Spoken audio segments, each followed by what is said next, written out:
खूब इंटरेस्ट लेते हैं और यही होना चाहिए। आज मैं जो रिसर्च मेथोडोलॉजी के बारे में और रिसर्च अप्रोच के बारे में कुछ डिटेल में आपको बताना चाहूँगा।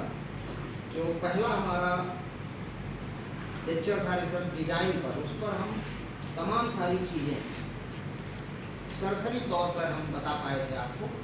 आज मैं चाहता हूँ कि specifically on research approach and research method, इस पर हम कुछ गहन बातचीत कर लें और कुछ बहुत ही यूजफुल और बहुत ही फंडामेंटल चीज़ें हम आपको अप्रोच और मेथड के बारे में बता दें, जो आपके लिए लाइफ लॉन्ग यूजफुल चीज़ें होंगी और आप अपने विद्यार्थियों को भी बता सकेंगे, बच्चों को भी बता सकेंगे अगर इस फील्ड में आए, आप न भी आए तब भी। और ये चीज़ें मालूम ही होनी चाहिए, बहुत फंडामेंटल हैं। हर विषय में अप्रोच और मेथड्स पढ़ाए जाते हैं, वो बेसिकली अप्रोच और मेथड्स पढ़ने के अप्रोच हैं, अर्थात शोध करने के अप्रोच और मेथड्स हैं। देखिए कहीं पर भी आप पढ़ते हैं तो इस तरीके से लिखा होता है, historical approach to the study of comparative politics, अर्थात तुलनात्मक राजनीति के अध्ययन का उपागम होता है, right. Methodology to study comparative politics, philosophical approach to the study of sociology. तो अप्रोच हर समय अध्ययन की होती है और अध्ययन जो है वही शोध है हमारा। हम अपने अध्ययन में बहुत ही अच्छे ढंग से नई नई चीज़ों को जानना चाहते हैं और नया ज्ञान पैदा करना चाहते हैं। देखिए रिसर्च की एक सबसे सिंपल परिभाषा है जो मैं आज आपको बता दूं। जैसा कि ये शब्द बना है, re means again, search means to find a new. तो to find the things anew और to find the things again, research कोई इन्वेंशन नहीं है। तमाम ऐसी सारी चीज़ें जो हैं हम उनको फिर से अपने ढंग से प्राप्त करते हैं और एक अपनी थ्योरी देते हैं और इस तरीके से एक न्यू नॉलेज क्रिएट करते हैं। तो what is research? Research is finding the things again in order to create new knowledge, right. और एक चीज़ और भी बड़ी विशेष है कि रिसर्च अगर हम बहुत संक्षेप में कहें, बहुत ही इसको लड़के ये समझते हैं कि मैं समझ नहीं पाता हूँ, ये कोई बहुत ही कठिन चीज़ है। ऐसा नहीं है, करने में कठिन है, दो राय नहीं है, लेकिन अगर आप अच्छे ढंग से अच्छी अप्रोच फॉलो करके, अच्छी मेथोडोलॉजी फॉलो करके कोई भी अध्ययन करें, कोई रिसर्च करें, तो वो चीज़ सहज भी हो जाती है और आपको सटीक ज्ञान तक पहुंचने का अवसर मिलता है कम समय में, कम ऊर्जा के साथ, राइट। तो कोई भी विषय अगर एक अप्रोच के साथ पढ़ा जाए और एक खास मेथोडोलॉजी अप्लाई की जाए तो शायद वह विषय बहुत सरल भी हो जाता है, उसका अध्ययन जो होता है वो सिस्टमेटिक हम कर पाते हैं और सटीक ज्ञान तक पहुंचते हैं। कम समय लगता है, कम एनर्जी वेस्ट होती है और अपने गंतव्य तक, एक सटीक ज्ञान तक हम आसानी से पहुंच सकते हैं। तो मैं ये बता रहा हूँ कि what is the importance of approach and what is the importance of method, right. किसी भी विषय के अध्ययन का, किसी भी शोध का एक अप्रोच होना चाहिए। हमने उस दिन भी बताया कि अप्रोच पर कम एम्फेसिस दिखाई देती है, लेकिन अप्रोच कोई होती है, भले ही वो इम्प्लाइड हो, और मेथोडोलॉजी पर ज़्यादा एम्फेसिस दिखाई देती है। आजकल जितने कोर्सेज होते हैं सब रिसर्च मेथोडोलॉजी पर होते हैं, जितने सेमिनार्स होते हैं, जितने वर्कशॉप्स होती है, वो सब रिसर्च मेथोडोलॉजी पर होती हैं, जबकि मेथोडोलॉजी या मेथड सेकेंडरी है, अप्रोच प्राइमरी है।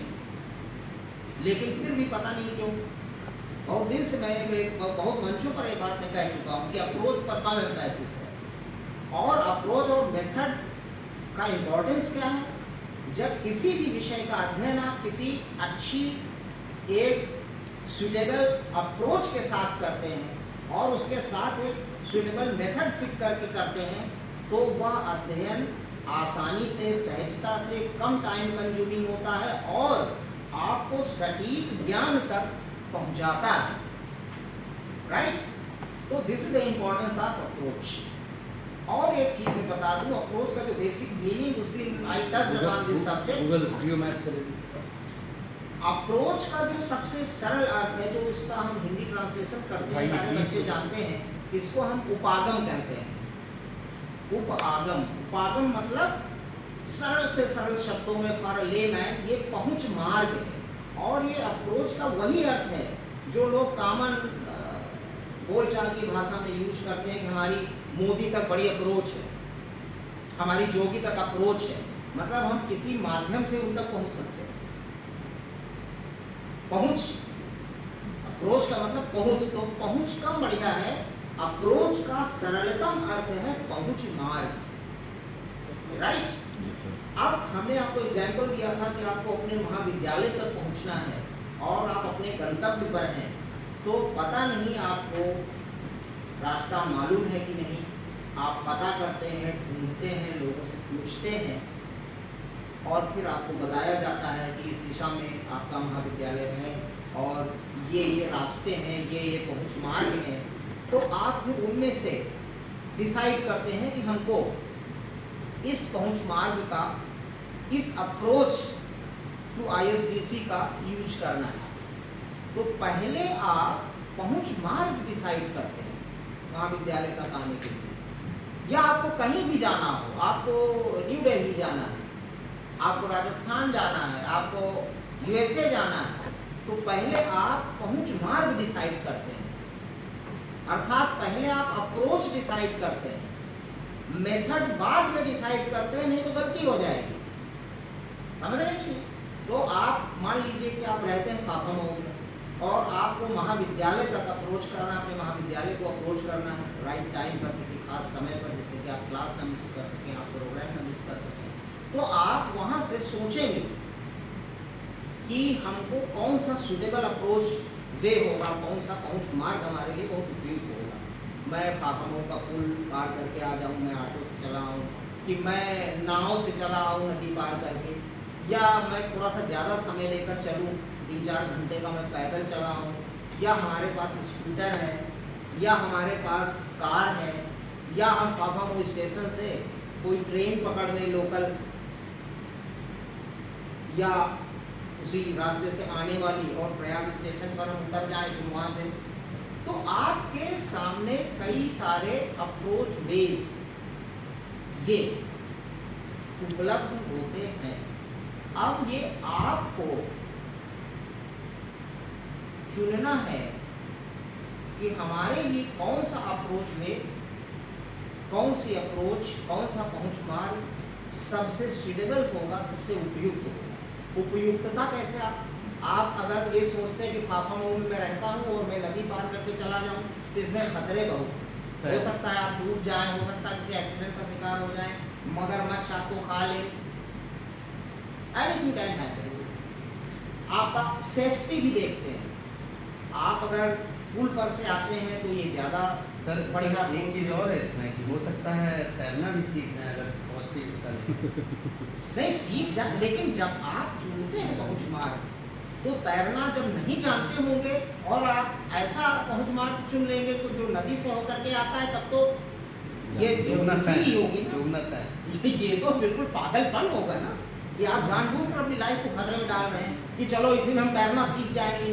तो अगर इतना बुद्धू है रिसर्चर, इतना पागल है, तो फिर वो गड़बड़ बात होगी ना। आप तैरना नहीं जानते और तैरना जानते भी हैं, तब भी this is not safe then the bridge वे।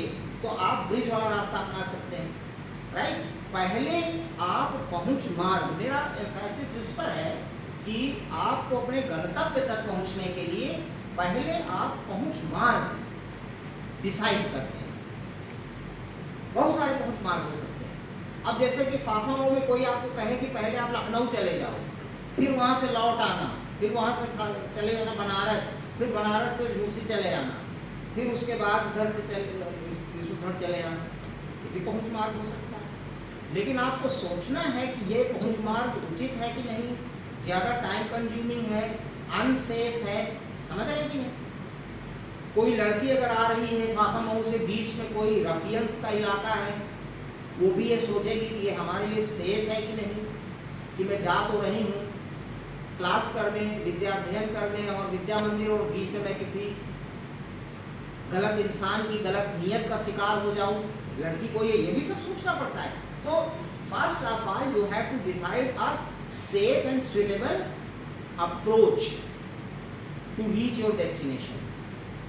ये बहुत इंपॉर्टेंट है। मैं ये एम्फसाइज करना चाहता हूँ कि अप्रोच भी आप बिना सोचे समझे नहीं डिसाइड कर लेते, सोचते हैं कि कौन सा अप्रोच वे हमारे लिए उचित होगा, जिससे कि मैं अपने डेस्टिनेशन तक कम समय में, कम ऊर्जा में और सेफली पहुंच सकें। राइट? आप जब पहुंच मार्ग आप डिसाइड कर लेते हैं, तब बात आती है मेथड की, तरीका कौन होगा हमारा। राइट? हम पैदल जाएंगे ऑन फुट, या हम स्कूटर से जाएंगे, या साइकिल से जाएंगे, या ऑटो से जाएंगे। It depends on the nature of the approach way. भाई अगर आपका अप्रोच वे जो है इतना लंबा है कि आपको दिल्ली जाना है, तो आप क्या पैदल वाला मेथड चूज कर सकते हैं, आप क्या साइकिल का मेथड चूज कर सकते हैं। हो सकता है समय पर और आप सेफली पहुंच ही ना पाए, तो उसके लिए आपको ट्रेन या आपको कोई अच्छा कार हो या कोई फ्लाइट ले लें आप, अगर आप अफोर्ड कर सकते हैं। तो मेरा कहने का मतलब ये है कि you can not decide method before deciding the approach. Method is always secondary. आपने पहले मेथड डिसाइड कर लिया कि हम साइकिल से जाएंगे, अब देखते हैं अप्रोच वे, तो पता लगा अप्रोच वे दिल्ली है, बहुत लंबा है, तो आपका मेथड तो गड़बड़ हो गया ना। तमाम जगहों पर कुछ जो ट्रांसलेट करके लोगों ने लिखा है, उसमें कहीं गलतियां भी मुझको पढ़ने में मिली हैं कि वो लिखते हैं मेथड को ज़्यादा इंपॉर्टेंस देते हैं। आजकल जो ये फैशन है, रिसर्च में मेथड को बहुत इंपॉर्टेंस दिया जा रहा है, अप्रोच पर बात कम होती है।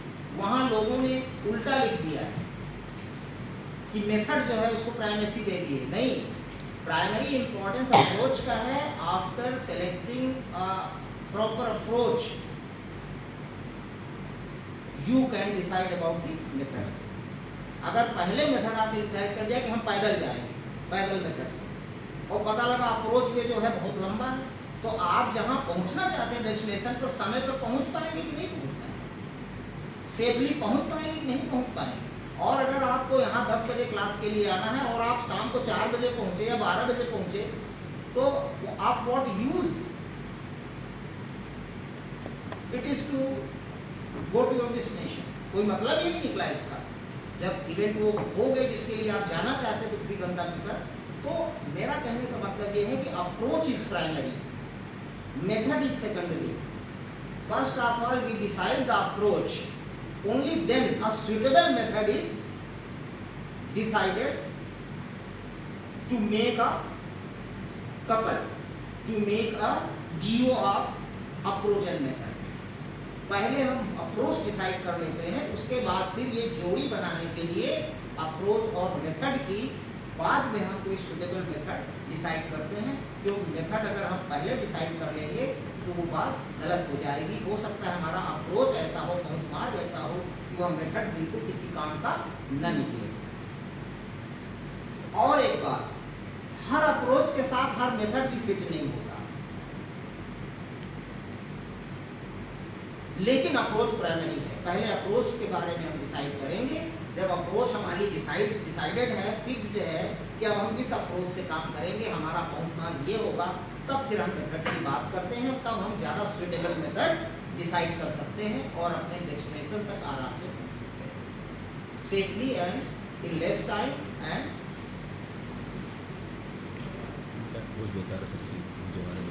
Using less energy. अब यहाँ पर एक चीज़ जो मैंने ये उदाहरण दिया, किसी डेस्टिनेशन, किसी कॉलेज तक आपको अपने महाविद्यालय तक पहुँचना है, पहुँच मार्ग महाविद्यालय तक बताया। इसी चीज़ को आप अध्ययन में अप्लाई करिए कि आप अगर अप्रोच टू योर रिसर्च, आपकी रिसर्च है वो एक स्टडी है ना, you are undertaking a study, आप किसी स्टडी को करने के लिए चल रहे हैं, उसके जो निष्कर्ष, तो अप्रोच किसी स्टडी की होती है। हमने बताया ना कि historical approach to the study of comparative politics, किसी अध्ययन की ही अप्रोच होती है। तो हमको यहाँ पर जो मैंने ये सरल उदाहरण दिया, अब इसी जगह पर हमको अध्ययन को, विषय को फिट करना है। तो जब आप किसी विषय को या किसी शोध की अप्रोच की बात करते हैं तो आपका जो पहुंच मार्ग है, राइट, जो आपकी अप्रोच है, जो आपका डेस्टिनेशन है, वो डेस्टिनेशन क्या है? अगर हमने हिस्टोरिकल अप्रोच या philosophical approach to the study of comparative politics की बात करी तो हमारा डेस्टिनेशन है कंपैरेटिव पॉलिटिक्स का ज्ञान। हमें पहुंचना कहाँ तक है? हमें तुलनात्मक राजनीति के ज्ञान तक पहुंचना है। हमको तुलनात्मक राजनीति का ज्ञान अर्जित करना है। डेस्टिनेशन क्या है हमारा? Yes, acquiring knowledge. इष्ट यही है, गोल है, acquiring knowledge of political science, comparative politics, whatever, right. Political theory पढ़ रहे हैं तो आप तमाम तरह के अप्रोचेज अपना सकते हैं। तो आपका जो गंतव्य है, जो डेस्टिनेशन है, वो क्या है? उस विषय का ज्ञान प्राप्त करना। आपकी रिसर्च की जो अप्रोच है, आपको उस रिसर्च की स्टडी के निष्कर्ष तक पहुंचना, उसके बारे में अधिक से अधिक ज्ञान प्राप्त करना, and then creating new knowledge. तो डेस्टिनेशन क्या है? Acquiring knowledge. जिस चीज की स्टडी का अप्रोच आप प्राप्त कर रहे हैं या खोज रहे हैं या डिसाइड कर रहे हैं, उस चीज की स्टडी करके आप उसके ज्ञान तक पहुंचना ही तो आपका डेस्टिनेशन है। तो आपको उस विषय के ज्ञान तक पहुंचने का पहुंच मार्ग, वही अप्रोच है। अब एक बहुत इंपॉर्टेंट चीज जो है, मैं आपको इसके बारे में आगे बताने जा रहा हूं, उसको आप ध्यान रखिए। ये चीज जो है वर्नन वॉन डाइक ने कही है। ये वीवी डाइक का जो है पैराफ्रेजिंग है, जो मैं आपको सरल शब्दों में बता रहा हूँ। उन्होंने बहुत अच्छी बात कही है कि what is suggestive of approach and how is suggestive of method. If we say it the different way, then it is more proper to say approach suggests what, method suggests how। Approach से, उपागम से क्या का बोध होता है, ये क्या की तरफ संकेत करती है? अप्रोच सजेस्ट्स व्हाट, जो आपका उपागम है, व्हाट क्या की तरफ संकेत करता है, and your method suggests how, और आपका जो मेथड है, पद्धति है, जिसको हिंदी में कह सकते हैं, या रिसर्च में प्रविधि भी कहते हैं, जबकि वो टेक्नोलॉजी है। प्रविधि जो है वो टेक्निक, वो पद्धति जो है मेथड को कह सकते हैं, है ना। लेकिन लोग शोध प्रविधि लिख देते हैं, तमाम सारे शब्दों का वो है, हिंदीकरण करते हैं, तमाम चीज़ें गलत भी हैं, कम की भी हैं। हम भाव ले लेते हैं कि हमने मेथोडोलॉजी के लिए शब्द यूज किया। तो ये वीवी डाइक ने, वर्नन वॉन डाइक ने ये बात बहुत अच्छी कही है कि approach suggests what, right, method suggests how. उपागम से क्या का बोध होता है, वो क्या की तरफ संकेत करती है, और मेथड या पद्धति कैसे की तरफ संकेत करती है। अब देखिए, इसको मैं प्रॉपर एग्जाम्पल से आपको समझाता हूँ, और यहाँ पर एक करेक्शन भी मैं करना चाहूँगा बोलचाल की भाषा में। जैसे कि ईश्वर शरण महाविद्यालय तक आने के लिए आपने क्या रास्ता अपनाया, व्हाट, क्या रास्ता अपनाया। लोग ये कह देते हैं कौन सा रास्ता चुना, विच इज इंटरनेट। कौन जीवधारियों के लिए यूज होता है, मैं कौन हूँ, हो हम, ये कौन सा जानवर है, रास्ता कौन नहीं होता, क्या रास्ता ही सही है, वहां पहुंचने के लिए क्या रास्ता है। लेकिन बोलचाल की भाषा में तमाम चीजें दिमाग में और चढ़ी होती हैं, वही हम बोल देते हैं, राइट। आपने क्या रास्ता चुना, अभी अटपटा जरूर लग रहा होगा, लेकिन कौन गलत है ग्रामेटिकली, कौन जीवधारियों के लिए यूज होता है, कौन है जो सपनों में आया, राइट। क्या जो है रास्ते दिल में समाया, तो कौन जो है ये जीवधारियों के लिए यूज होता है। और क्या जो है वही क्या रास्ता है वहां तक जाने के लिए। जनरली लोग कह देते कौन सा रास्ता, but grammatically correct statement is that क्या रास्ता है इस ऊपर तक पहुंचने के लिए, क्या पहुंच मार्ग है बढ़िया, राइट। तो ये व्हाट को मैं जस्टिफाई कर रहा हूं कि वीपी डाइट ने बताया है कि क्या अप्रोच सजेस्ट्स व्हाट क्या, और मेथड सजेस्ट्स हाउ कैसे। अब देखिए इसको मैं एग्जांपल से इस चीज को और क्लैरिफाई कर रहा हूँ। बहुत ही बढ़िया एग्जांपल है और सरल एग्जांपल। मान लीजिए कि आप अपनी कश्मीर इशू पर आपका रिसर्च है, राइट। शिवानी का रिसर्च है कश्मीर इशू पर, कहीं से वही सेंट्रल, राइट। आप अगर कश्मीर इशू की स्टडी के लिए हिस्टोरिकल अप्रोच अपनाते हैं तो आप क्या करेंगे?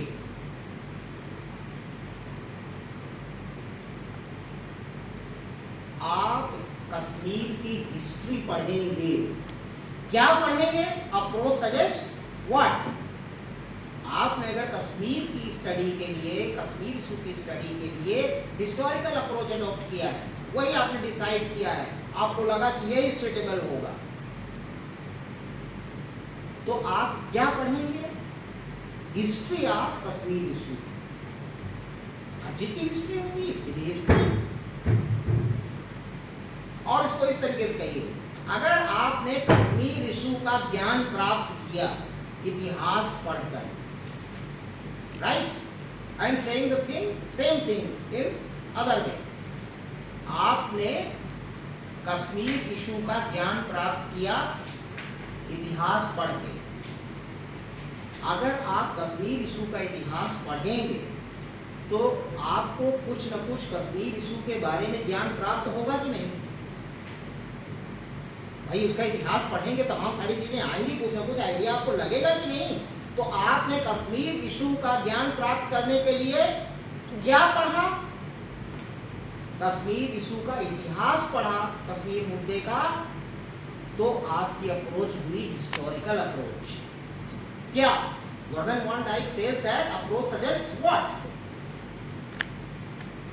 और इसी को इस ढंग से कह लीजिए कि अगर कश्मीर इशू को पढ़ने के लिए, उस पर रिसर्च करने के लिए आपने हिस्टोरिकल अप्रोच अडॉप्ट किया है, तो आप क्या पढ़ेंगे? आपकी एम्फेसिस होगी कश्मीर इशू की हिस्ट्री पढ़ेंगे। कितना ये लोगों को समझ में नहीं आता, ये थ्रेड बेयर आज जिंदगी भर के लिए मैं क्लियर कर देता हूँ इसको। क्या पढ़कर आपने कश्मीर इशू का ज्ञान प्राप्त किया? सर मैंने हिस्ट्री पढ़ करके कश्मीर इशू के विषय में कुछ जाना। तो आपने हिस्टोरिकल अप्रोच अपनाया, राइट। किसी कोई प्रॉब्लम? आपने क्या पढ़कर कंपैरेटिव पॉलिटिक्स का ज्ञान प्राप्त किया? सर मैंने कंपैरेटिव पॉलिटिक्स की हिस्ट्री पढ़ी है। मैं शुरू में अभी मैंने वो भी करवाया था एमए में, डिसर्टेशन इस पर असाइनमेंट दिया था, evolution of the discipline of the comparative politics. तो उसमें आप हिस्टोरिकल इवोल्यूशन ही तो पढ़ते हैं। तो आप जब हिस्टोरिकल इवोल्यूशन किसी विषय का पढ़ेंगे तो उसके बारे में कुछ न कुछ ज्ञान प्राप्त होगा भाई। तो आपका अप्रोच क्या रहा? कंपैरेटिव पॉलिटिक्स के ज्ञान प्राप्त करने का हिस्टोरिकल अप्रोच रहा। आपने कंपैरेटिव पॉलिटिक्स का ज्ञान प्राप्त करने के लिए क्या पढ़ा? अगर आपने कंपैरेटिव पॉलिटिक्स का ज्ञान प्राप्त करने के लिए उसकी हिस्ट्री पढ़ी, आपका ये अप्रोच रहा। और भी तरीके हैं, और भी अप्रोचेज हैं, लेकिन आपने क्या पढ़ा? हिस्ट्री। तो आपने कंपैरेटिव पॉलिटिक्स का ज्ञान प्राप्त करने के लिए क्या पढ़ा? हिस्ट्री। तो आपका अप्रोच हुआ historical approach, because approach suggests what. समझ रहे हैं? इसी तरीके से हम कह रहे हैं कि इंडिया के बारे में रिसर्च करिए, आइडिया ऑफ इंडिया। तो आप इंडिया का इतिहास पढ़िए।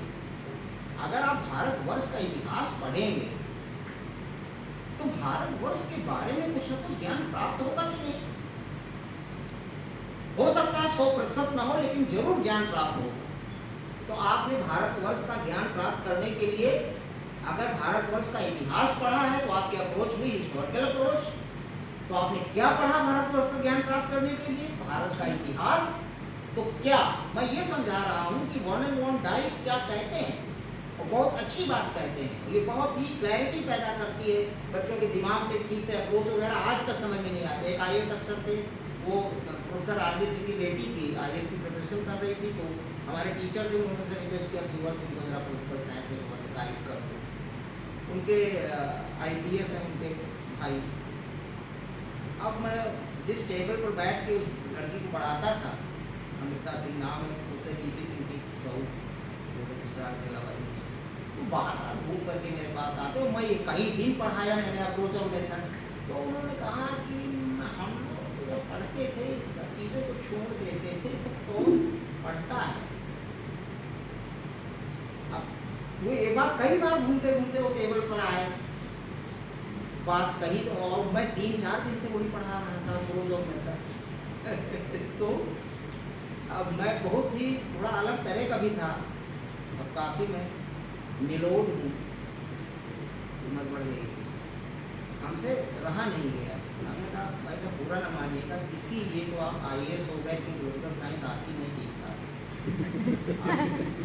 क्या मतलब, मैं अभी तक बाकर का वो रखा हूँ, पॉलिटिक्स और वो सब रिपब्लिक वगैरह करने का रखने से क्या शौक है, पढ़ते हैं आप। ये बेसिक्स नहीं आएंगे आपको किसी विषय के, तो ठीक से वह विषय कभी भी नहीं आएगा, आप मर जाएंगे, याद रखिए। और क्यों बड़े बड़े लोगों ने, प्लेटो ने 38 किताबें लिख डाली, अरस्तु ने पता नहीं कितना काम कर दिया, हम लोग कम काम कर पाते हैं, मार्क्स ने कितना काम कर दिया, इतना गरीब होते हुए। इन लोगों ने सही रास्ता चुना, सही अप्रोच चुना, तो कम समय में एक छोटे से जीवन में बड़ा काम कर गए। और हम जो है अनसिस्टमेटिक वे में पढ़ते हैं भाई बच्चे को क्यों, स्टूडेंट को अप्रोच और मेथड पढ़ाया जाता है, कहीं एक्सपेक्टेड है कि वो इसी तरीके से पढ़े, लेकिन ये तो सब फॉर्मेलिटी हो गई कि क्वेश्चन का आंसर देने के लिए हमने अप्रोच पढ़ लिया, अप्रोच मेथड क्या होता है, उसके बाद हम लाइफ में अगर कुछ पढ़ेंगे, कभी कोई शोध करेंगे, पढ़ाया तो इसीलिए जाता है, बिगिनिंग करना। यस। तो आज आपको स्पष्ट हो जाना चाहिए once and for all your life कि अप्रोच जो है पहुंच मार्ग है। किसी विषय के अध्ययन का अप्रोच यही सजेस्ट करता है कि इस विषय के ज्ञान तक पहुंचने के लिए हम कौन सा पहुंच मार्ग, कौन सा अप्रोच अपनाएं। अब जैसे जो सबसे पुरानी अप्रोचेज है, फिलोसॉफिकल अप्रोच, हर विषय का दर्शन होता है। अभी प्राचार्य जी बात कर रहे थे कि नहीं, history of philosophy of history, और आपको मालूम होना चाहिए लीगल की किताब है फिलोसफी ऑफ हिस्ट्री, हिस्ट्री की भी फिलोसफी होती है। Oswald Spengler, Karl Popper, Hegel, इन सब ने उसी अप्रोच से काम किया। Philosophical approach they applied to study history. History की भी फिलोसफी होती है, आप हर चीज की फिलोसफी होती है, हमारे अपने जीवन का भी फलसफा होता है। अगर आप किसी विषय का दर्शन पढ़ते हैं, दर्शन क्या है, देखिए कुछ चीजें लोगों के दिमाग में बहुत ही कंफ्यूजन पैदा करती है। मैं फिर वही कहना चाहता हूँ, फिर एक बार, फिलॉसफी, थ्योरी, थॉट, साइंस, शास्त्र, ये सब एक ही है मोटे तौर पर। और इसमें और सरलीकृत कर दूं मैं, अभी कल कोई बात अंकित पाठक ने कही थी, मुझे अभी तक जहन में है कहीं कहीं, जस्टिफिकेटरी कोई वर्ड यूज किया। Theory is basically justificatory, theory justificatory ही होती है। अगर हम लिबर्टी, जो लिबरलिज्म है, what is liberalism? The philosophy of liberalism in fact justifies liberty for the individual, ये जस्टिफाई करती है। And once it is justified, फिर जो पॉलिटिकल सिस्टम है हमारा, democracy is a device to achieve these liberal values in reality, liberty, equality, इनको achieve करने के लिए। और ये आए कहाँ से? ये फिलॉसफी से आए ना, लिबरलिज्म की फिलॉसफी से। तो एप्लीकेशन ऑफ लिबरलिज्म काजी साहब बताया करते थे, democracy is application of the philosophy of liberalism, it is a device to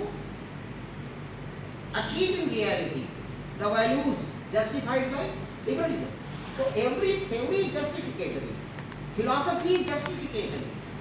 और भी सरल मैं कर दूं तो फिलॉसफी हो या थ्योरी हो या थॉट हो, ये सब व्हाट, व्हाई, हाउ, व्हेन, और तीन चीजें तो बहुत, व्हाट, व्हाई, हाउ, इन्हीं तीन के अराउंड सब चीजें लिखी पढ़ी जाती हैं. जैसे थ्योरी ऑफ स्टेट, अच्छा इसमें आप क्या लिखें? What is state, why did state come into existence, how does state function.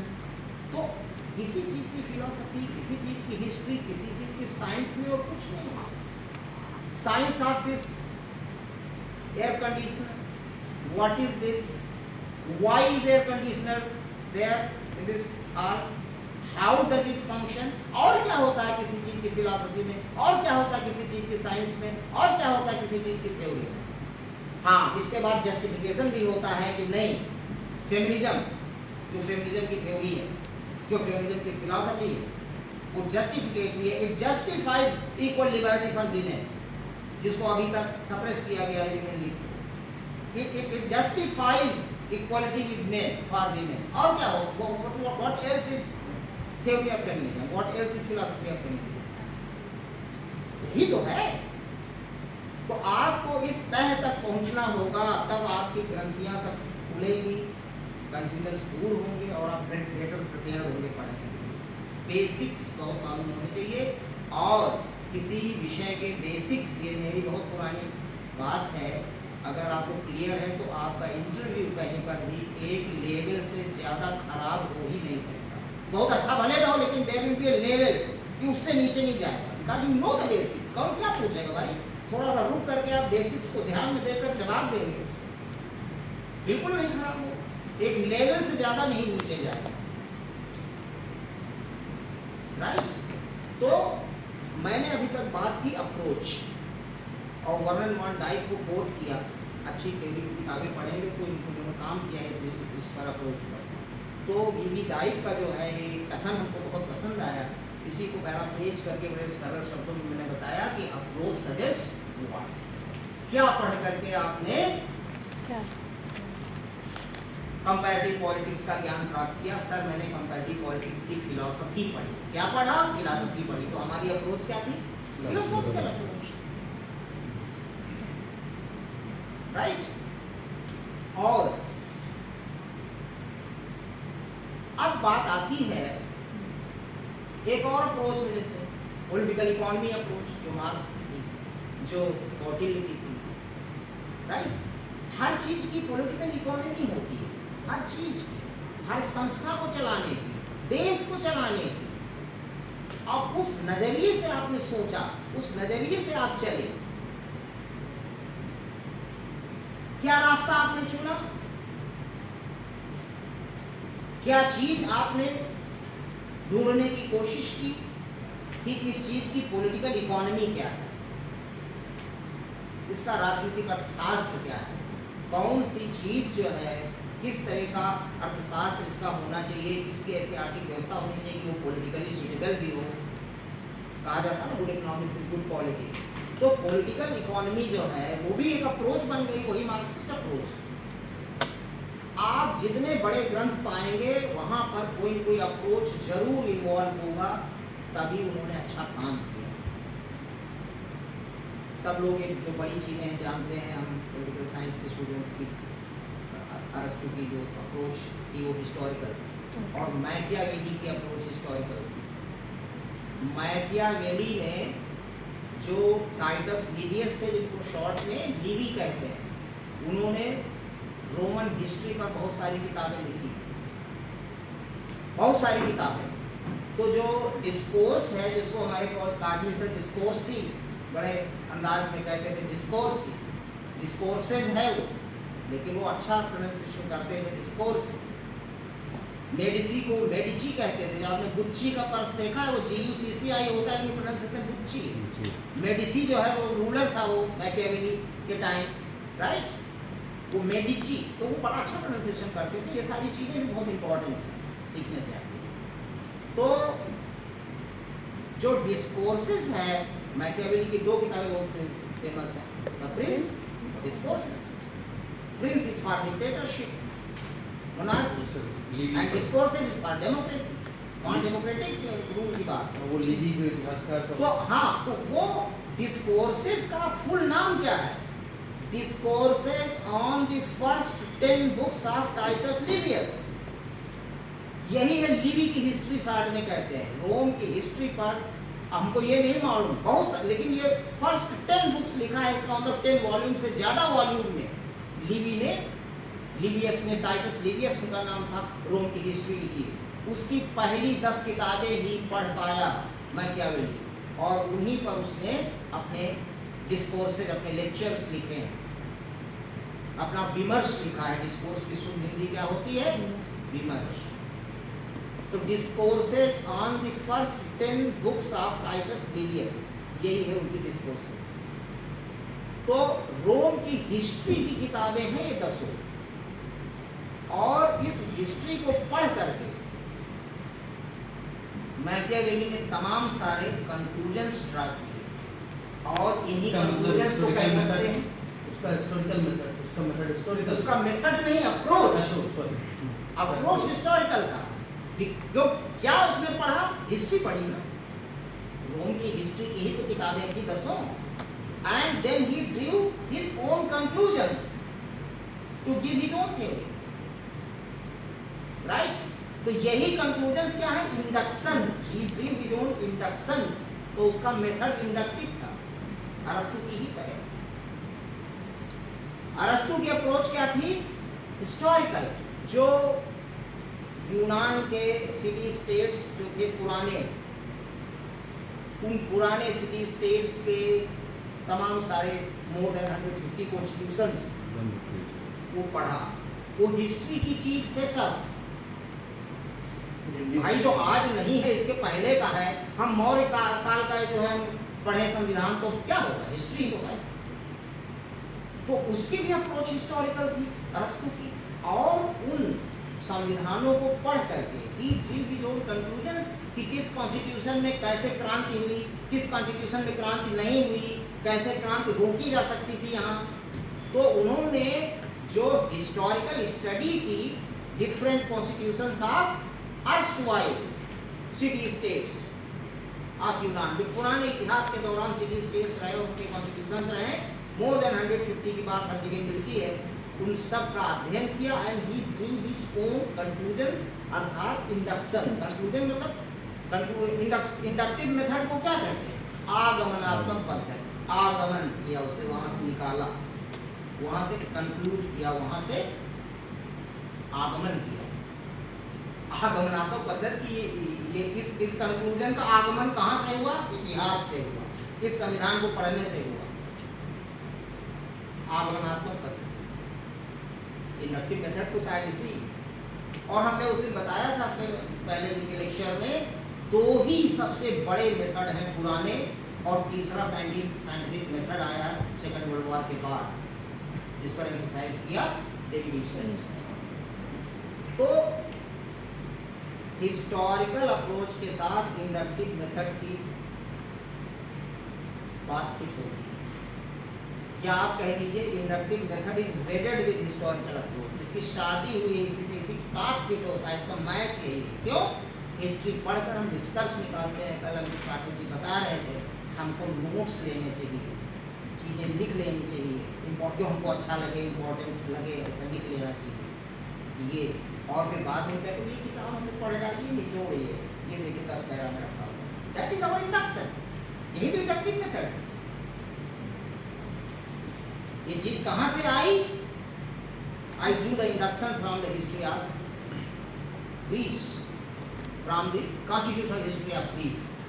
तो कॉन्स्टिट्यूशन हिस्ट्री ऑफ ग्रीस पढ़ेंगे तो उसमें तमाम सारे सिटी स्टेट्स के जो कॉन्स्टिट्यूशन पुराने रहे हैं उनको पढ़ा, और इन सारे कॉन्स्टिट्यूशंस को पढ़ने के बाद अरस्तु forwarded his general theory of evolution, जो कि सबसे बड़ा काम है अरस्तु का, और ऐसा कहा जाता है कि in giving his theory of evolution, Aristotle for the first time came out of the shadow of his teacher Plato.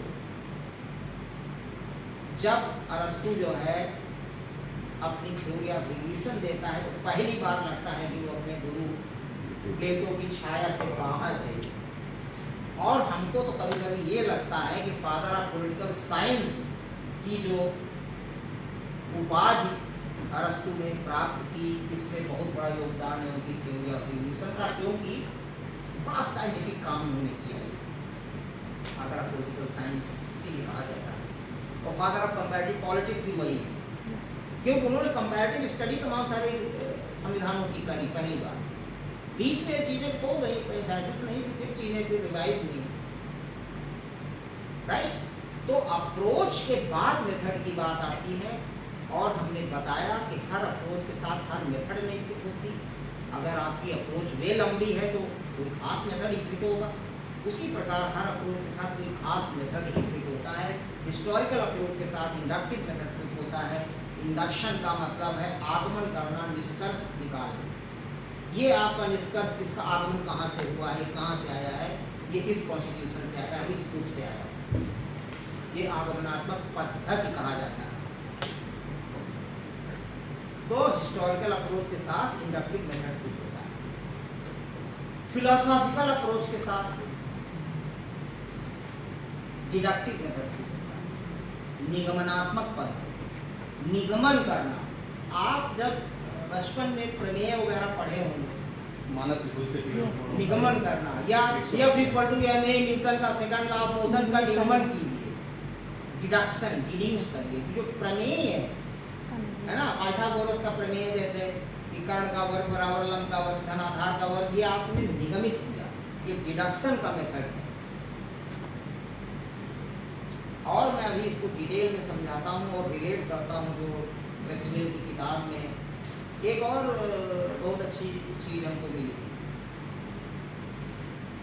Pritha Bhandari है, उन्होंने बहुत ज़बरदस्त काम किया है क्वांटिटेटिव मेथड पर। उनका आर्टिकल एक बहुत अच्छा है, नेट पर उपलब्ध है, वो पे स्क्राइब पर कोई साइट है उसमें। और क्रेसवेल की किताब तो कमाल है। पृथा से पृथा पृथा भंडारी बड़ा सरल है, बड़ा अच्छा है कि हमारा रिसर्चर पढ़ के उसको बहुत कुछ समझ सकता है। वहाँ से भी कोई बातें का समय मिला, क्योंकि हम जो बोलते हैं बड़ा लंबा हो जाता है, तो हम उसको बताएंगे।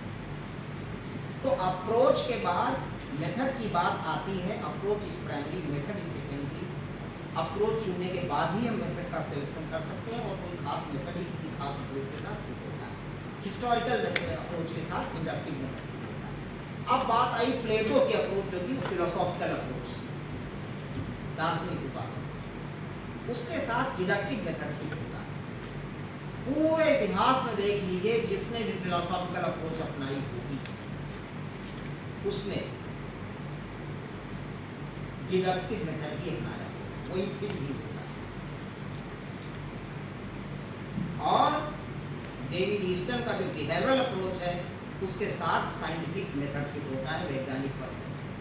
और वैज्ञानिक पद्धति और कुछ नहीं है, वो 3 स्टेप है इसके: observation, experimentation and verification. Newton ने ऑब्जर्व किया कि एप्पल गिरा, नीचे आया, फिर उसने खुद इस चीज़ को प्रूव करने के लिए क्या चीज़ें गिरती हैं तो नीचे ही आती हैं, इसके लिए अपने खुद एक्सपेरिमेंट्स किए, and ultimately he verified yes, ऐसा ही होता है। ये कंट्रोल हो रहा है, फोटो जब आए तब तो सही, राइट। Let's go ahead. अब जो है फिलोसॉफिकल जो अप्रोच है, उसके साथ डिडक्टिव मेथड फिट होती है। डिडक्टिव मेथड को हिंदी में क्या कहते हैं? निगमनात्मक पद्धति, राइट। सर एमए तक के विद्यार्थी इसको बस केवल रटते हैं इसलिए अरस्तु आगमनात्मक है, समझना कठिन है। और जब टीचर ही इसको, वही जो उन्होंने बात कही, हम लोगों ने कभी पढ़ा नहीं, जब टीचर ही इसको ठीक से समझ करके बच्चों को नहीं बताएगा, टीचर का बड़ा महत्व है। अब हम अगर आपको पढ़ाएंगे तो हम पकड़ करके जबरदस्ती पढ़ा ही देंगे तो आप जाएंगे कहाँ? और जब हम ही कच्चे हैं उस पर, हमने वर्क नहीं किया है, तो हम खुद ही उसको निपटाएंगे, आप निपट जाएंगे। और आपकी आदत भी ऐसी पड़ेगी कि आप IPS हो गए, IAS हो गए, पॉलिटिकल साइंस में। सेकंड ईयर में हम लोग को जो पढ़ाते थे, आजकल किसी डिग्री कॉलेज में असिस्टेंट प्रोफेसर है, मतलब नाम नहीं लेना, लेकिन हमने जब उनसे सवाल पूछा तो उन्होंने गोल गोल घुमा हाँ उदाहरण लोग ऐसे कर देते हैं। अरे तमाम सारे हैं। एक हम लोगों जब हम लोग रिसर्च कर रहे थे बिजनेस स्टडीज में यूनिवर्सिटी में, तो कंप्यूटर में बड़ा नाम था प्रोफेसर के भूटानी, जेके इंस्टीट्यूट में थे। उसके बाद उन्हें यूपी टेक वगैरह उन्हीं का है, जगह जगह बुलाए जाते थे, बड़ा बोल वाला था। तो हमारे जो प्रोफेसर एन कक्कड़ थे, अब वो जो है मरहूम, उन्होंने हमारे अपने सारे स्कॉलर्स को भेजा कि जाइए कंप्यूटर एप्रिसिएशन कोर्स एक उन्होंने चलाया। तो जब वहाँ पहुँचे हम लोग, तो उन्होंने सबसे पहली बात जो कही, उसी को सुनकर हम लोग भाग आए। हम तो खास करके उठकर चले जाते हैं, यूथ बड़ा सिद्धांतवादी होता है। उन्होंने बताया कि best teacher is one who can best befool the students. आज तक के भूटानी की वही इमेज हमारे दिमाग में है, चाहे जितना नाम रहा हो, ये आदमी वही बिफूलर ही रहा है। तो प्रोफेसर कक्कड़ ने पूछा कि, तो उन्होंने हमने बताया सर ये कहा, उन्होंने स्टार्टिंग यहीं से करी, तो हम लोग चले क्योंकि बिल्कुल सही, राइट। बड़े टीचर थे professor N Kakkar. Professor Ranjana Kakkar legal history में अभी रिटायर हुई है, वो उन्हीं के इसमें, राइट। तो अब हम बात फिर करते हैं डिडक्टिव मेथड, निगमनात्मक पद्धति। और इसको एक भारतीय परंपरा से प्राचार्य जी ने कहा है कि भारतीय दृष्टि हम शामिल जरूर करें, जितना संभव हो। हम सब भारतीय हैं और हमको फख्र करना चाहिए अपनी फिलॉसफी पर, अपनी धरोहर पर। तुलसीदास जी ने दोनों अप्रोचेज अपनाई रामचरितमानस को लिखने के लिए, और तीसरी बात भी अपनाई। एक जो है, एक और अप्रोच पहले थी, अब इसको लोग नहीं मानते, तो किस्सा गोई वाली अप्रोच। तमाम सारी कहानियों से आप तमाम चीजें दास्तान गोई की परंपरा। यस, किस्सा गोई, दास्तान गोई। भाई पंचतंत्र में क्या है और कितना फेमस बुक है। तो तुलसीदास जी कहते हैं, संत हृदय नवनीत समाना, आगम निगम पुराण बखाना। संत हृदय नवनीत समाना, जो संत व्यक्ति होता है उसका हृदय मक्खन की तरह होता है। उसके पहले भी है कि थोड़े से प्रेम से पिघल जाता है, इसीलिए उसको मक्खन, जैसे मक्खन जरा सी उष्मा से पिघलने लगता है। तो जो तात्पर्य उनका यही है, इसके पहले की चौपाई में नहीं कह रहा हूँ। संत हृदय नवनीत समाना, आगम निगम पुराण बखाना। कि जो संत व्यक्ति होता है उसका हृदय मक्खन की तरह होता है। नवनीत का मतलब मक्खन। आप चाहे आगमनात्मक पद्धति से सिद्ध कर लीजिए, चाहे निगमनात्मक पद्धति से सिद्ध कर लीजिए, और चाहे तमाम सारे संतों की किस्सा सुन लीजिए।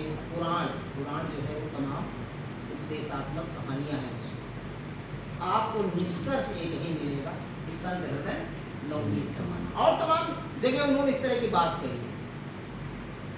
आगम निगम, वेदों को निगम कहा है, समझ रहे हैं।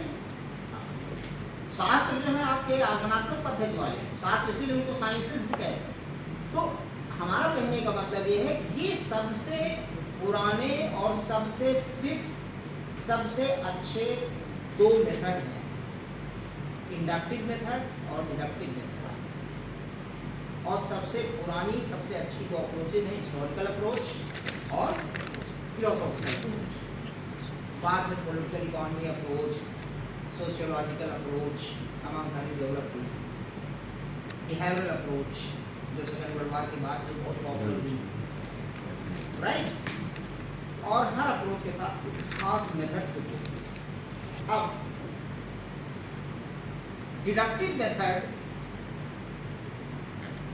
is associated with qualitative research, qualitative method।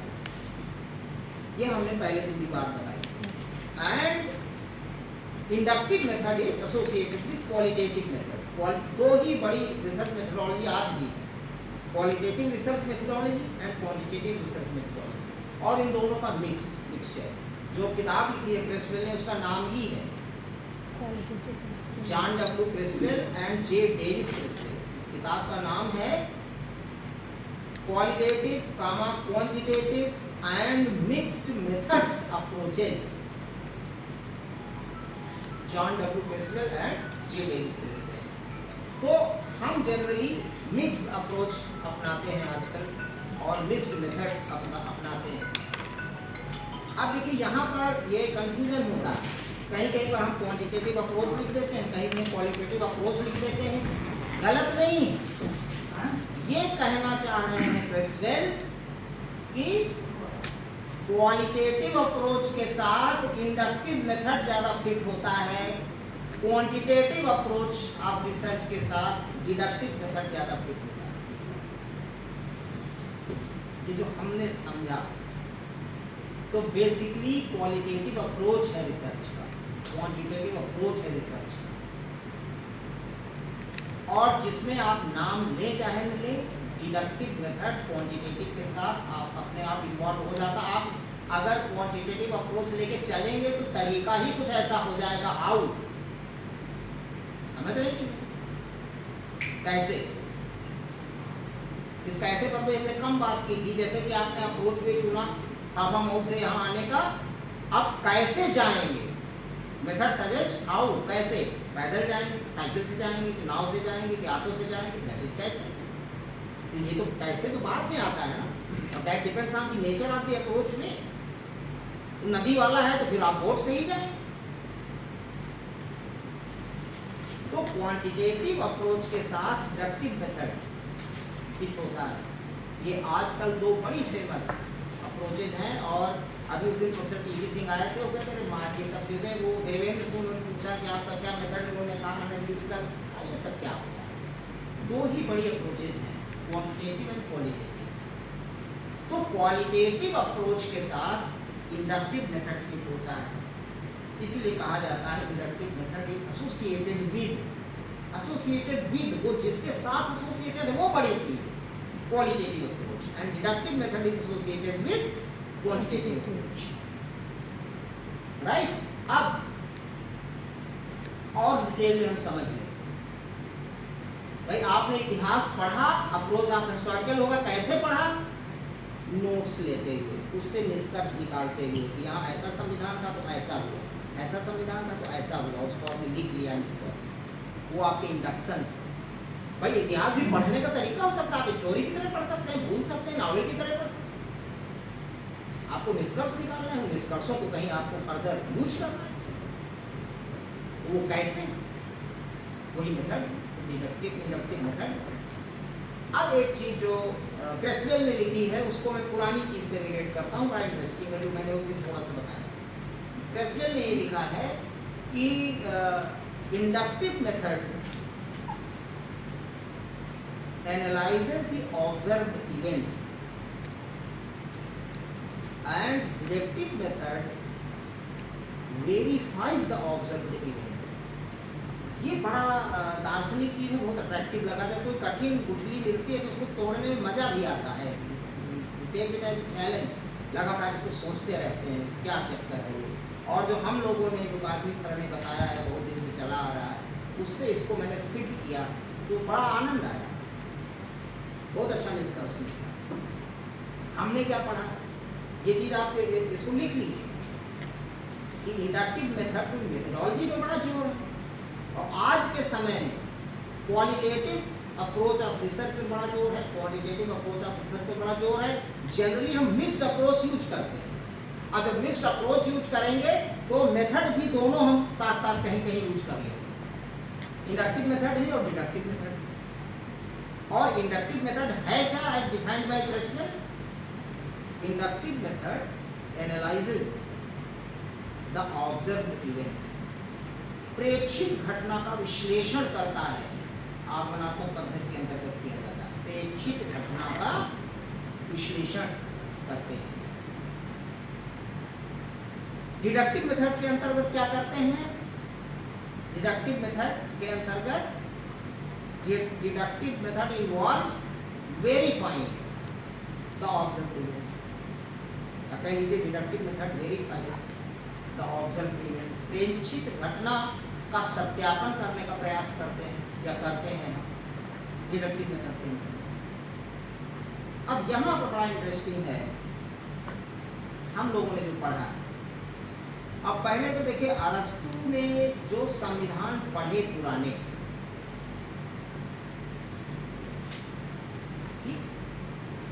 उनको पढ़ा या वो थे इतिहास के दौरान, तो वो प्रेक्षित इवेंट्स ही तो हैं, वो तो घटित हो चुके थे ना पहले, उनके अनुसार काम हुआ था ना, उनके ऊपर जिसने भी लिखा पढ़ा होगा या उनको खुद, तो वो ऑब्जर्व इवेंट्स तो ही थे, तो उनका एनालिसिस ही तो करी हो गया अरस्तु ने कि यहाँ पर क्रांति नहीं हुई, इस संविधान में क्यों क्रांति हुई, ये बड़ा स्टेबल था, यहाँ ऐसा क्यों हुआ, यहाँ ऐसा क्यों नहीं हुआ, जनरल काजेज ऑफ रिवोल्यूशन क्या होते हैं, उन्हीं से तो निष्कर्ष निकाला उन्होंने, तो एनालिसिस ही तो की उन्होंने ऑब्जर्व इवेंट की। मैकियावेली ने क्या किया, टाइटस लिवियस की first 10 book of Roman history जो उन्होंने पढ़ी, उन्होंने क्या किया होगा, वो ऑब्जर्व इवेंट्स ही तो लिखे।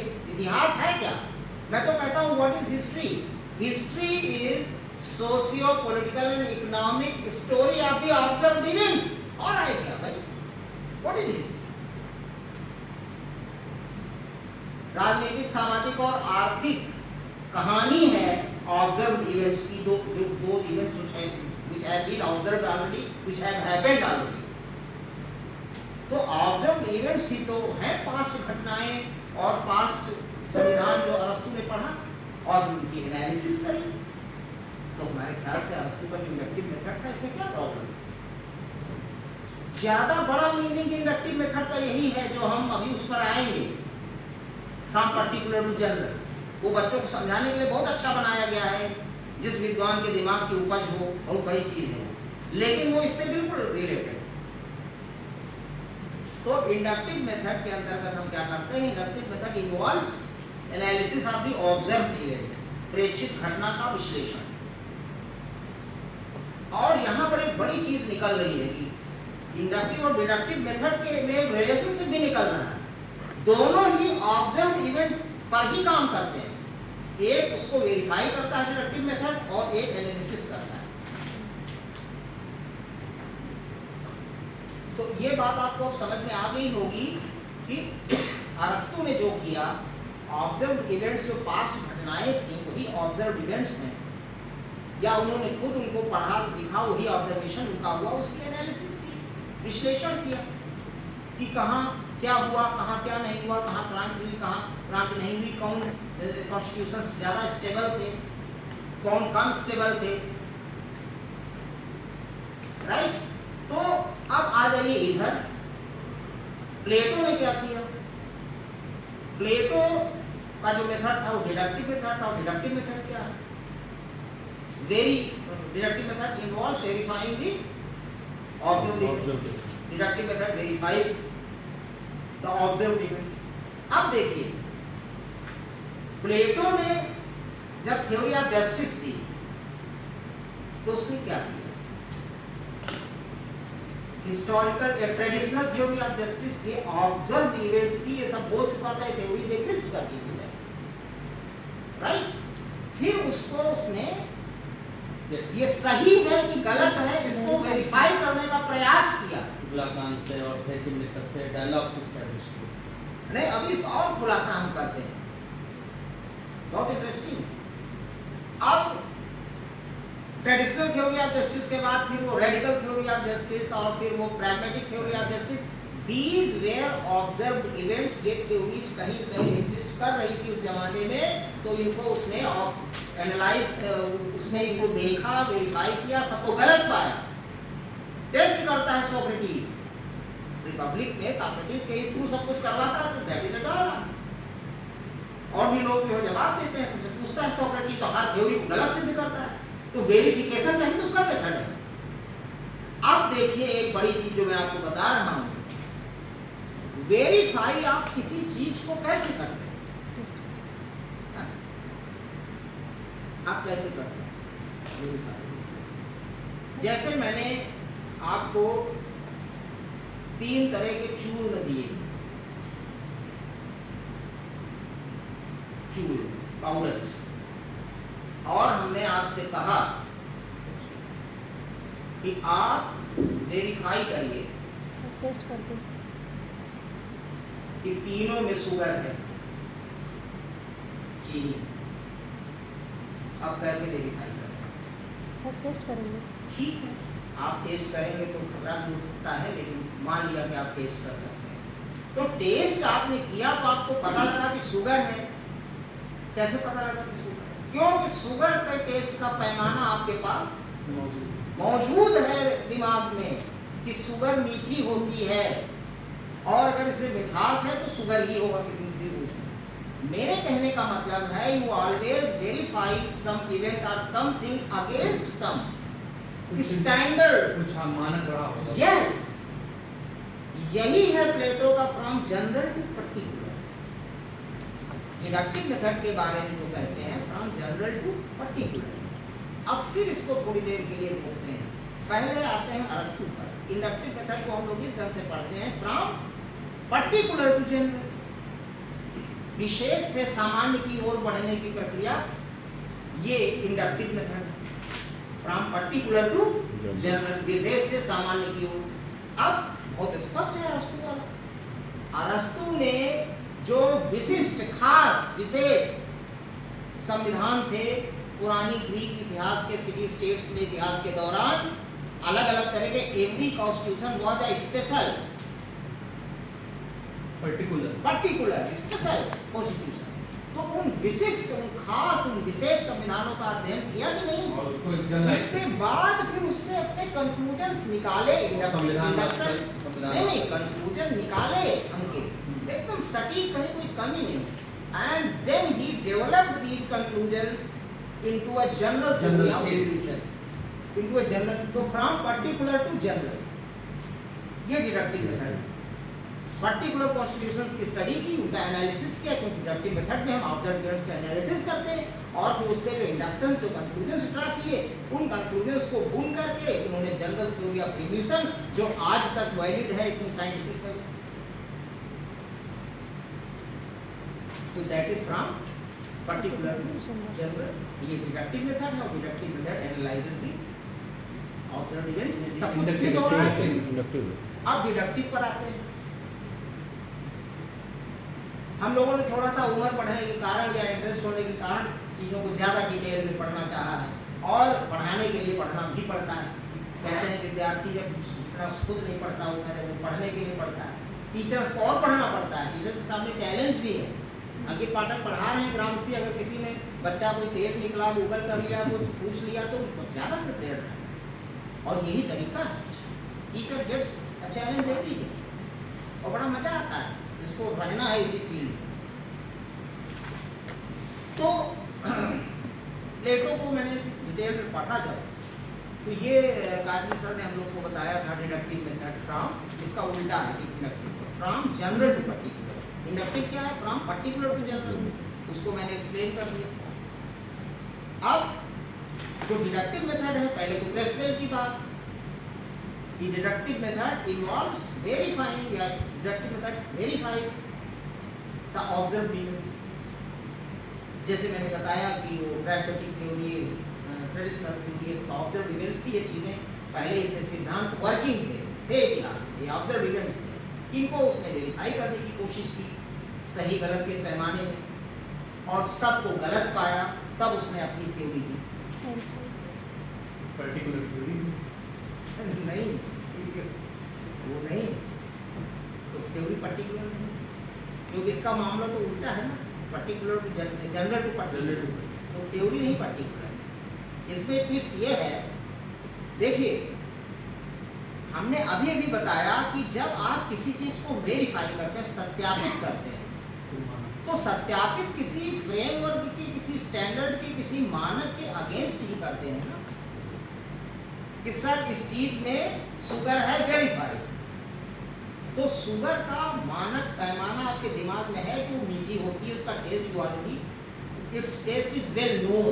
इसी के अगेंस्ट आपने चीजों को वेरीफाई किया कि किसमें शुगर है, सर इसको किनारे कर दिया, इसमें नहीं है, सर इसमें है, ये वेरीफाइड। तो वेरिफिकेशन के लिए एक जनरल फार्मूला, एक जनरल पैमाना ऑलरेडी आपके हाथ में होना चाहिए।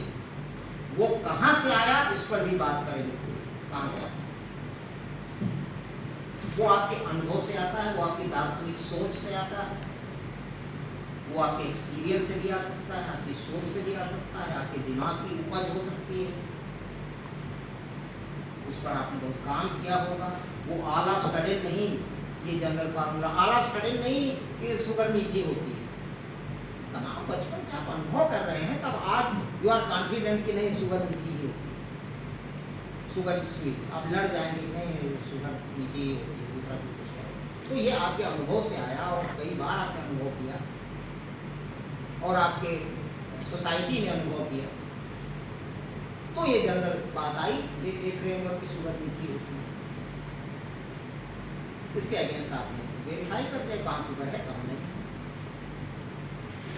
अब सुनिए, प्लेटो की जो थ्योरी ऑफ जस्टिस है, जो लोग ये चीज नहीं पढ़ते, प्लेटो की थ्योरी ऑफ जस्टिस बड़ी फेमस है और रिपब्लिक का सबसे बड़ा विषय यही है। क्योंकि रिपब्लिक का जो सेकंड टाइटल है, पहले फैशन हुआ करता था ऑन जस्टिस या कंसर्निंग जस्टिस, दो तरीके से लिखा जाता है जब ट्रांसलेशन करते हैं, कहीं कहीं ऑन जस्टिस। रिपब्लिक का सेकंड टाइटल है, पहले फैशन था कि बुक्स का दो टाइटल दिया करते थे।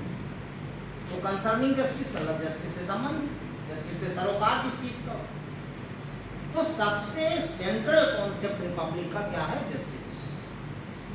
और जस्टिस की थ्योरी सबसे बड़ा कंट्रीब्यूशन भी है प्लेटो। और एक चीज है, चलते चलते के लिए आप कॉन्टेक्स्ट इसका आया, पूरी रिपब्लिक में कहीं कानून और लॉ और कॉन्स्टिट्यूशन का नाम नहीं है,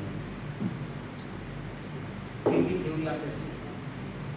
तो justice is not dependent on any law, right?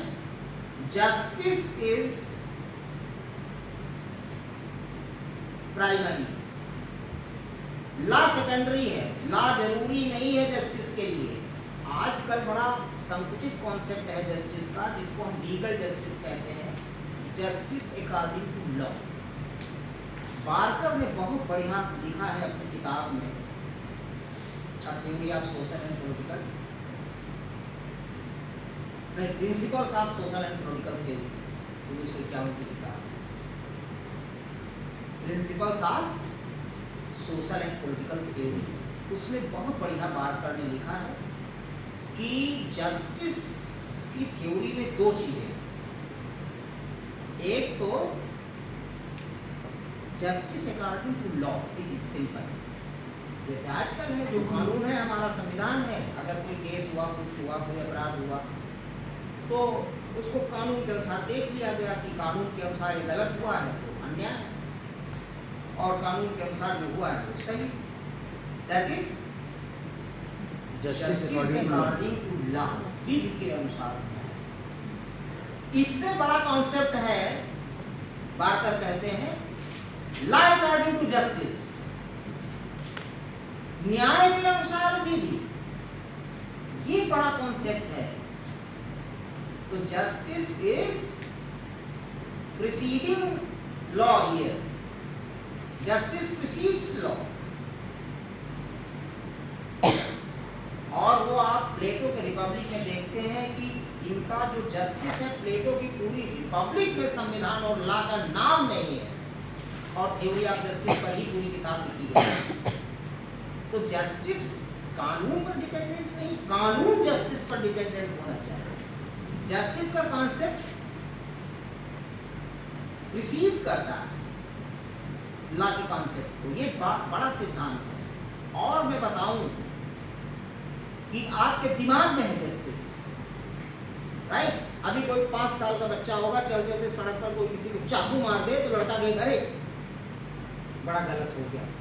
और थोड़ा बड़ा होगा तो ये यूट्यूब आजकल देखता है बच्चा, कहेगा कि अरे पापा अन्याय हो गया। ये पहले है, कानून की जानने की जरूरत नहीं है। और सिसरो की एक कहावत है, लेस जस्टिस मोर लॉ, मोर जस्टिस लेस लॉ। देखिए कानून की जरूरत अगर समाज में, जैसे पहले मत से न्याय था, मनु कहते हैं, मत्स्य न्याय क्या है? अरे बड़ी मछली छोटी मछली खा दो, यही सही। वही हॉब्स का माइट इज राइट, जो ताकत से जो कर लो वही सही। अगर आप कहते हैं गलत है तो आपके पास ज्यादा ताकत है तो आप कर लो, वो सही। तो मत्स्य न्याय की बात पहले कही जाती है, कानून की बात कहां कही जाती है? तो उस मत्स्य न्याय के लिए फिर राज्य कानून सरकार की जरूरत पड़ी ना, उसको दूर करने के लिए। समझ रहे हैं? तो कहने का तात्पर्य यह है कि न्याय के लिए कानून जरूरी नहीं है उपस्थित होना। पूरी प्लेटो की रिपब्लिक में संविधान और कानून की कोई बात नहीं है, और वो ही पूरी जस्टिस पर है, और बेहतरीन कॉन्सेप्ट जस्टिस का दिया है, आज तक पूरी दुनिया में पढ़ा जाता है। अब जो मैं बता रहा हूं क्यों पढ़ा जाता है और क्यों पढ़ा जाता रहेगा। जो ये डिडक्टिव मेथड है वो वेरीफाई करता है ऑब्जर्व इवेंट्स। कैसे जो 3 थ्योरीज थी ऑब्जर्व इवेंट्स थी, उसको उसने असत्य घोषित किया और गलत घोषित किया और गलत साबित किया। डायलॉग करके सॉक्रेटिस के थ्रू सब काम करता है प्लेटो। प्लेटो का जो जनरल फार्मूला है कि जस्टिस क्या होना चाहिए, वो प्लेटो पहले ही देता है। ये बहुत कम लोगों को मालूम है। रिपब्लिक ओरिजिनल पढ़िए या बार्कर का ट्रांसलेशन पढ़िए। बार्कर का ट्रांसलेशन बहुत इंपॉर्टेंट है, और आजकल कुछ दिल्ली में कोई ट्रांसलेशन का काम बड़े पैमाने पर बहुत दिन से हो रहा है। उन्होंने बार्कर की किताबों को हिंदी में बहुत अच्छा ट्रांसलेट कर दिया, बहुत बड़ा काम कर दिया। वहाँ पर सब चीज़ें मिलती हैं। जस्ट देखिए, फ्रॉम जनरल टू पर्टिकुलर, एक जनरल फ्रेमवर्क, जैसे आपके दिमाग में है कि शुगर मीठी होती है, और शुगर है तो मीठा होना चाहिए। तो एक जनरल फार्मूला जो प्लेटो बनाता है जस्टिस की थ्योरी देने के लिए सबसे पहले, या जो एग्जिस्टिंग थ्योरीज ऑफ जस्टिस हैं उनको वेरीफाई करने के लिए, वो जनरल फार्मूला है कि justice must be eternal and salubrious to all.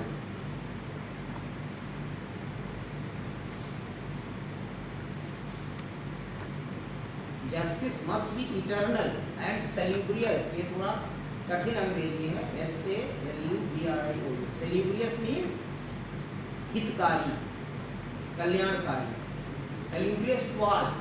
न्याय जो है वो अनादि और अनंत होना चाहिए, समयबद्ध नहीं होना चाहिए, समय काल टाइम और स्पेस से परे होना चाहिए न्याय। अगर कोई न्याय की थ्योरी में ये 2 चीजें हैं तभी वो न्याय की थ्योरी है बढ़िया। ये जनरल फार्मूला वो डेवलप करता है। ये जनरल पैमाना है। जैसे कि आप एक जमीन नापने के लिए एक जनरल लट्ठा तैयार कर लेते हैं और कहते हैं 5 लट्ठा जमीन है, उसी से नापते हैं ना फिर जमीन को। आप कोई वेट तैयार कर लेते हैं और एक पत्थर तैयार कर लेते हैं कि इससे 5 पत्थर है ये सामान, एक पैमाना। तो ये प्लेटो ने एक जनरल पैमाना डेवलप किया, राइट। ये अंकित को सुनने के लिए सबसे इंपॉर्टेंट चीज है कि प्लेटो ने जो एग्जिस्टिंग थ्योरीज ऑफ जस्टिस थी उनको वेरीफाई करने के लिए, सही गलत साबित करने के लिए एक जनरल फार्मूला पहले तैयार किया। वो जनरल फार्मूला रिपब्लिक का ओरिजिनल ट्रांसलेशन पढ़िए तो मिलता है। उसके पहले इन सारी थ्योरीज को जज करने से पहले, वेरीफाई करने से पहले वो कहता है कि justice must be eternal and salubrious to all. न्याय अनादि अनंत, समय काल से परे और सर्वहितकारी होना चाहिए। सैल्यूब्रियस जो है ये अंग्रेजी का कठिन वर्ड है, SALUBRIOUS। सैल्यूब्रियस मतलब हितकारी, कल्याणकारी, टू ऑल। तो न्याय वही है जो देश काल की परिधि से बंधा न हो, अनादि अनंत हो, इटर्नल हो उसका कैरेक्टर, और वह सर्वहितकारी। ये 2 क्वालिटीज हैं अगर किसी सिद्धांत में न्याय के, तभी वह न्याय है। ये जनरल फार्मूला तैयार किया, जैसे कि शुगर मीठी होती है हमारे पास, या हमने कोई बड़ा लट्ठा तैयार किया, उससे जमीन नापी, या कोई वेट तैयार किया, पैमाना बनाया उसने, इसी के अगेंस्ट वो नापता है जस्टिफाई करता है, वेरीफाई करता है all the three existing theories of justice, traditional theory of justice, pragmatic and radical theory of justice जो ट्रेसी ने किया। तो ये फार्मूला कहाँ से आया? ये प्लेटो का दार्शनिक चिंतन था। जैसे कि आपने कैसे जाना कि शुगर मीठी होती, वो अनुभव से भी चीजें आती हैं, जाना और आप उसके लिए लड़ बैठेंगे कि नहीं शुगर मीठी ही होगी, तमाम अनुभव है समाज में। उसी तरीके से ये दार्शनिक चिंतन से ये डेवलप किया, क्योंकि न्याय बहुत बड़ी चीज है, न्याय तो ईश्वर है।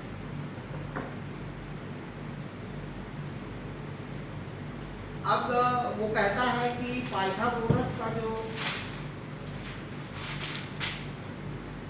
वो कहता है जो स्क्वायर होता है ज्योमेट्रिकल फिगर, वो कहता है इसमें न्याय है। काहे न्याय? चारों कोने बराबर, चारों भुजाएं बराबर, इधर से बराबर, उधर से बराबर, इधर से बराबर, उधर से बराबर, कहीं कोई प्रॉब्लम ही नहीं। ये जो ज्योमेट्रिकल फिगर है इसमें न्याय है।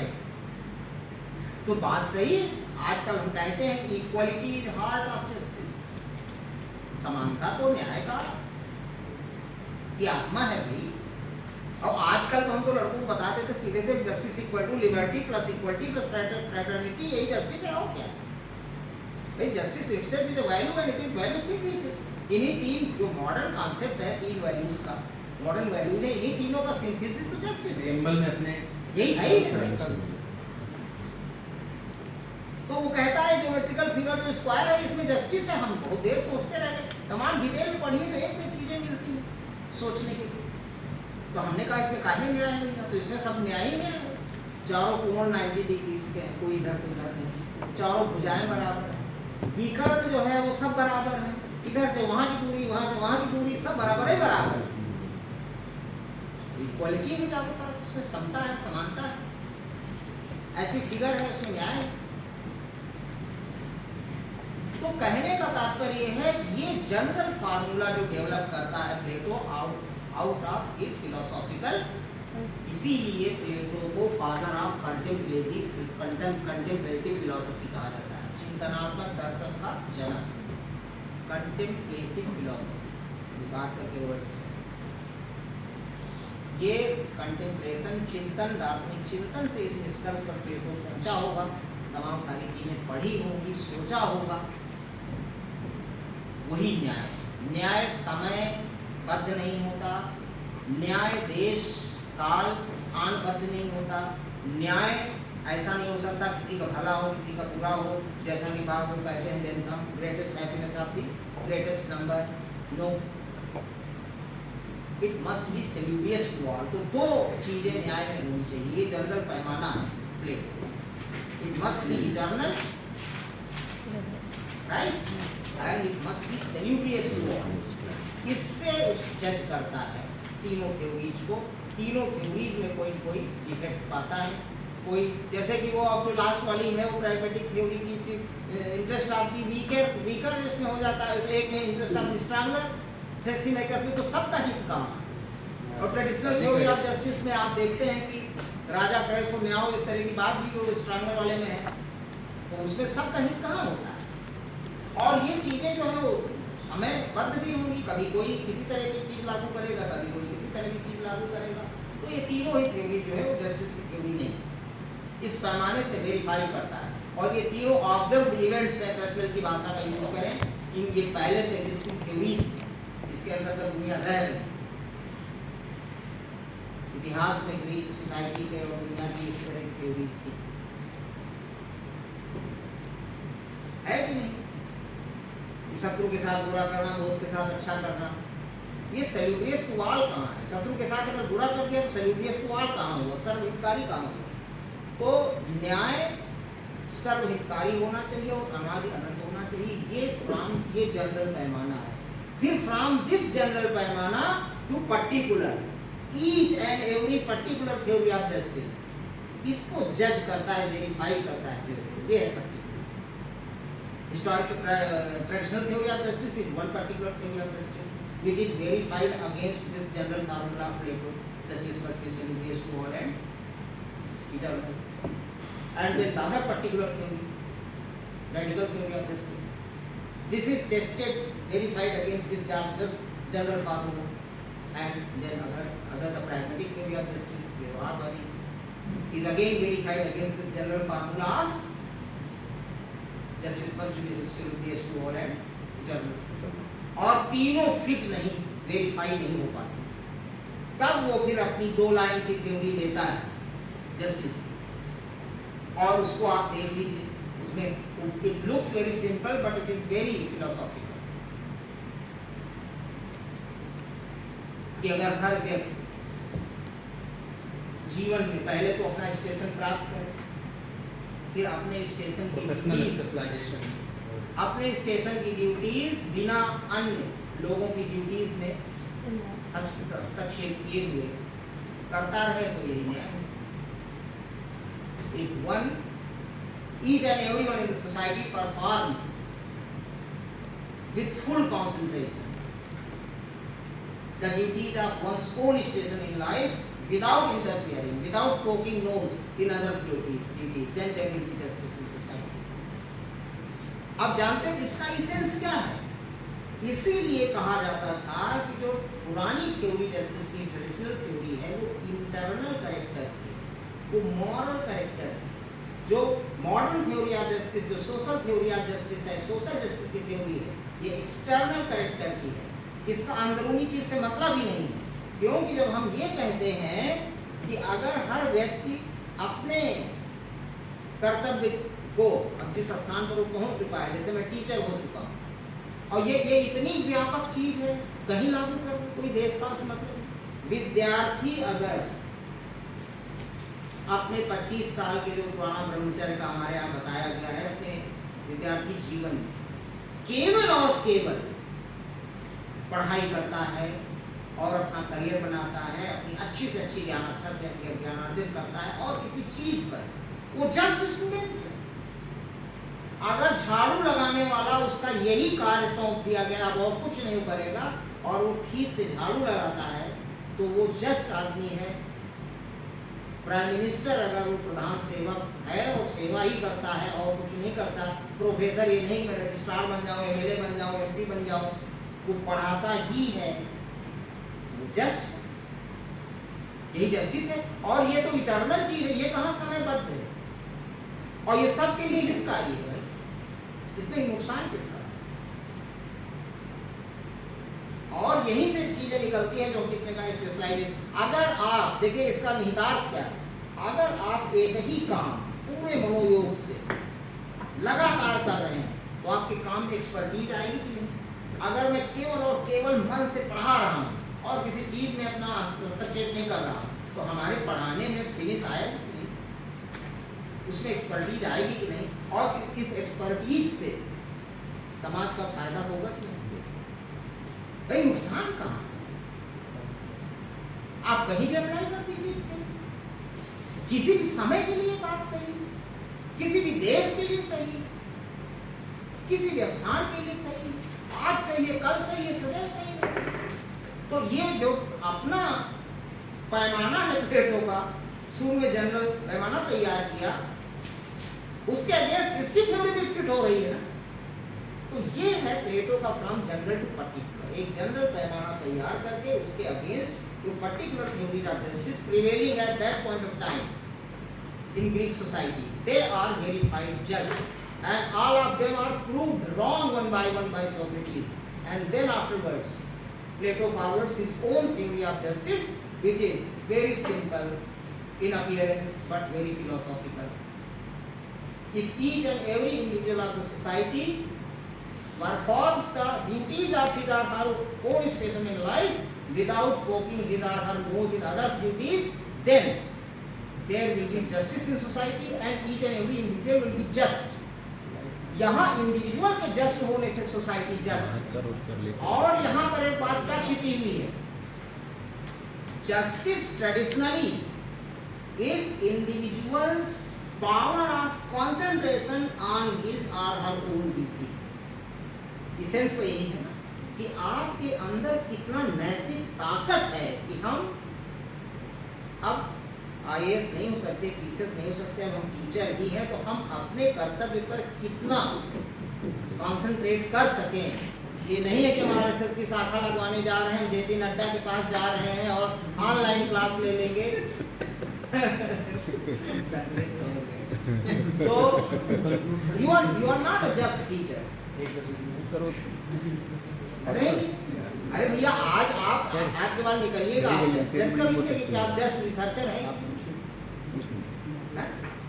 एक लड़का जो कई अफगानी लड़के हमारे पास पढ़ने आए थे, जैमिन वर्मा जो भेज दिए थे 25-30 अफगानी लड़कों को, या इंटरनेशनल हॉस्टल में वो वार्डन थे और पढ़ा उनको। वो लड़के जो अफगानिस्तानी थे वो हिंदी तो थोड़ी बहुत जानते थे, अंग्रेजी बहुत कम जानते थे और पढ़ते अंग्रेजी में सब, अंग्रेजी पढ़ाने वाले कम उपलब्ध थे। तो जितने पॉलिटिकल साइंस में एडमिशन लिए थे, लॉ में, सबको हमारे पास भेज दिए। तो वो लड़के जो है सब बहुत ही आराम तलब थे, क्लास कभी जाते नहीं थे, क्योंकि जैसे सुबह 8 बजे क्लास है तो 11 बजे तक सोकर उठते थे। तो एक लड़का था उसमें कुदरत, तो उसकी मम्मी का फोन आया सुबह 9 बजे, right, Sunday.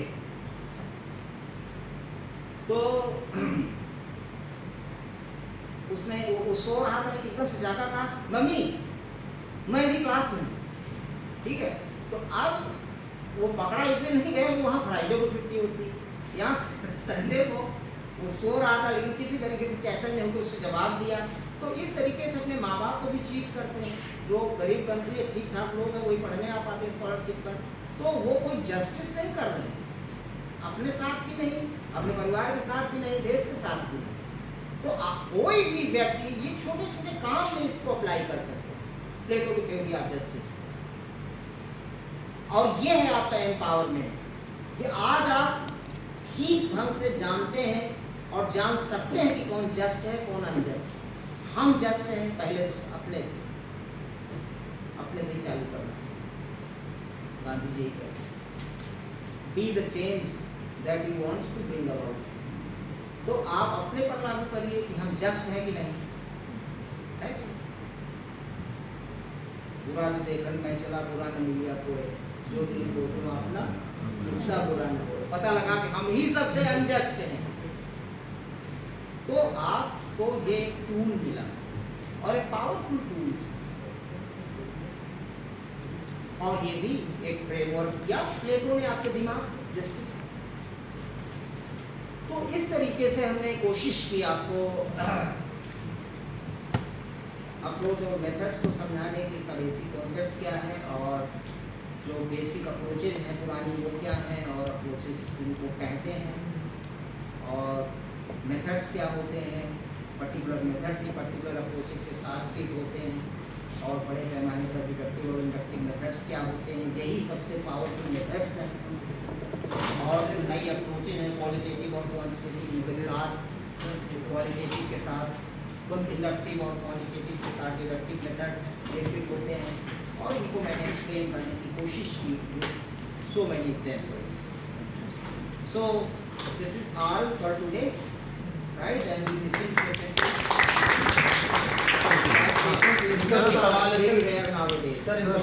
Sir theory building और थियरी टेस्टिंग का सर बारे में बताइए सर। Theory building